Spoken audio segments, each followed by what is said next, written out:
In this session, we want to continue to look at the relationship between work and energy. As we saw in a previous session, we could connect up the change in kinetic energy, which is the energy of motion, with the work done on an object. In this session, we want to show that we can develop a similar relationship between work and potential energy, and then derive a more general expression for the work energy theorem.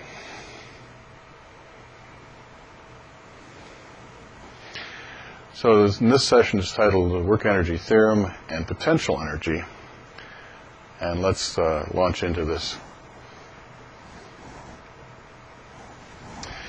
So first of all, recall what we defined as potential energy. This was energy associated with the position of an object in a force field, such as the location in a vertical sense of a mass, m, being influenced by a gravitational field, and that mass m has a weight mg, so that's the force of gravity on that mass.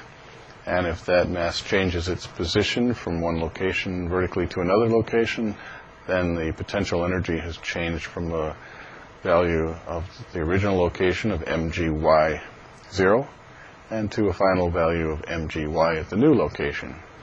And as a result of this potential energy, we know that the object is capable of, say, falling a further distance, capable of reaching a higher kinetic energy. And therefore, as a result of the idea that energy is not created or destroyed, that it must have had energy even while it was at rest at a higher level, and that energy was not yet evident until it was released to fall.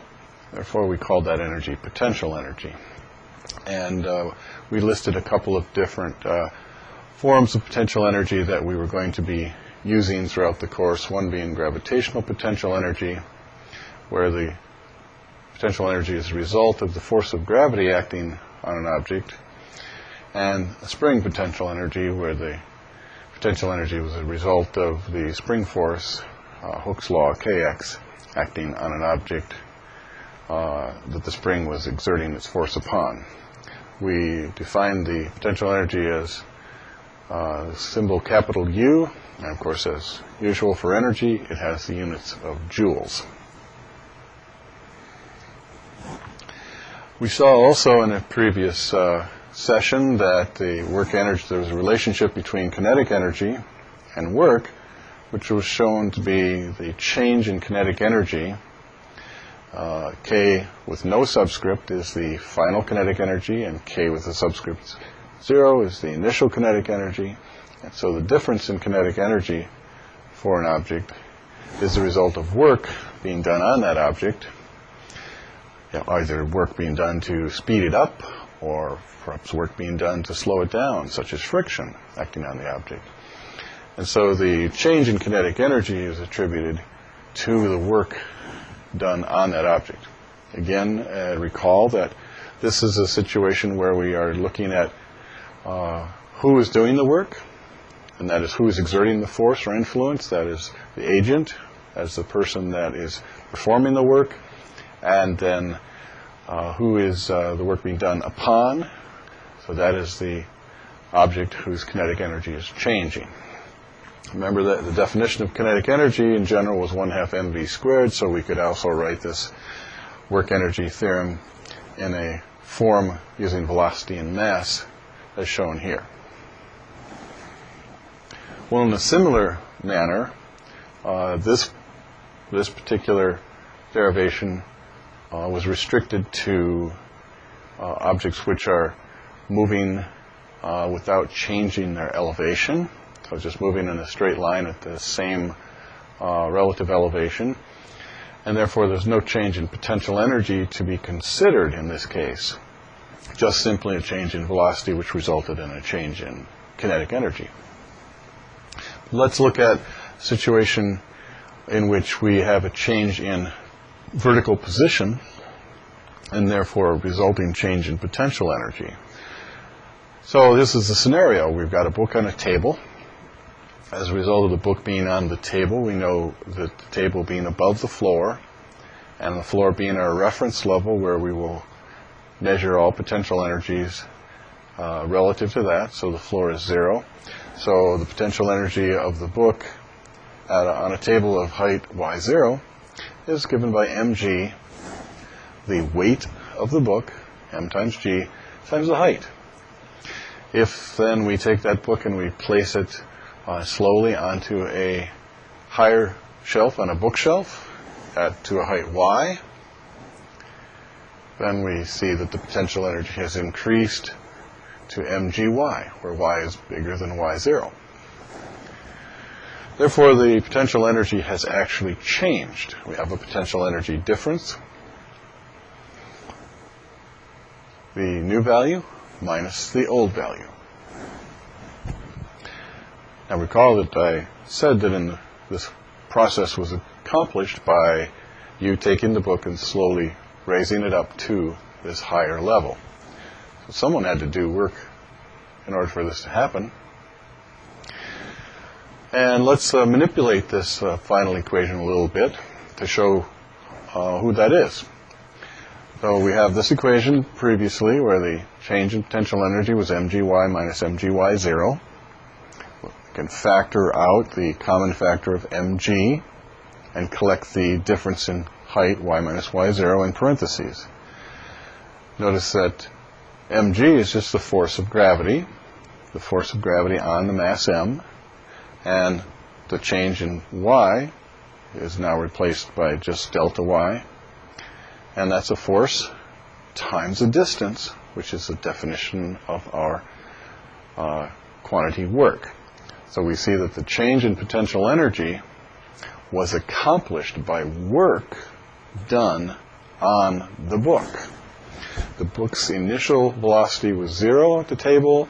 Its final velocity is 0. We did this process very slowly, so we didn't add kinetic energy to the system.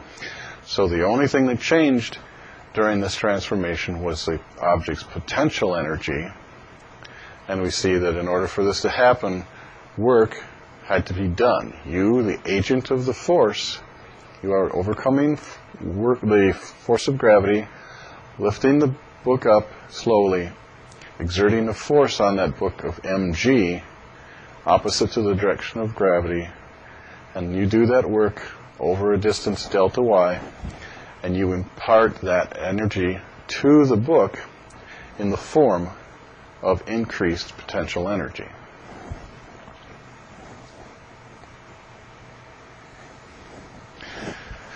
Now, it doesn't have to be gravity. We can be doing work against any force or with any force, and that work will result in the potential energy change of the object that the work is being done upon. If we're using a spring, and we know that the potential energy of a spring is given by 1/2 kx squared, then if we change the extension of the spring from some beginning value to some final value, then in order for the potential energy to change from its beginning value to a final value, we have to do work on that spring. Perhaps to stretch the spring from 10 centimeters to 20 centimeters, we would have to exert a force over that distance. The force would be equal to the average value of Hooke's law over that distance, and we multiply by that distance, and we get the potential energy, the additional potential energy that's stored in the spring as a result of the work being done. And we saw that the same applied to the gravitational field, where we have a constant force, and the potential energy varies linearly with the height.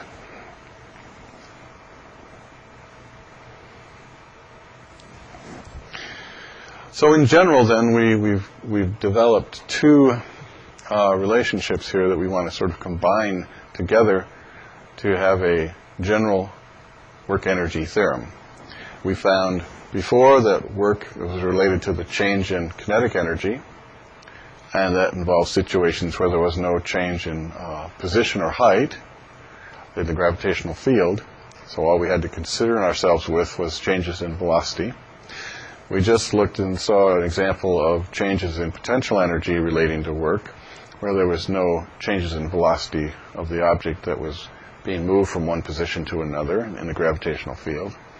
So obviously with those two relationships, why not combine them together to accommodate all situations and say anytime you see a change in kinetic energy or a change in potential energy or both, you can ask the question is, why is it happening?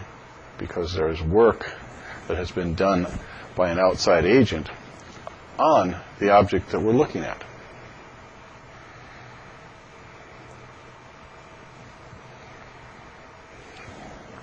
So the consequences of the work-energy theorem are that energy is still conserved, and that is we aren't creating energy out of nothing or destroying energy. We just simply have an agent, someone who's exerting a force, something which is exerting a force, such as gravity, a spring, or perhaps you pushing or pulling. You are acting on the object. As a result of your actions on the object, or gravity's action on the object's kinetic energy may increase as it falls faster and faster. The object's potential energy may increase if you're raising it up, or it may decrease if it's going down. But in some fashion, the combined effect of the work being done is to change the kinetic and or potential energy of the object. So that if an external agent does work on an object, you wouldn't expect the energy of the object to stay the same, because that external agent may be imparting energy to the situation that was not there prior. Now, that means that there still is conservation of energy going on, because the agent responsible for this work has expended energy. That energy has been given to something else, so there's a conservation involved between those two systems, the agent responsible and the object receiving the energy. So this is our general work-energy theorem, that work is equal to the change in kinetic energy plus the change in potential energy.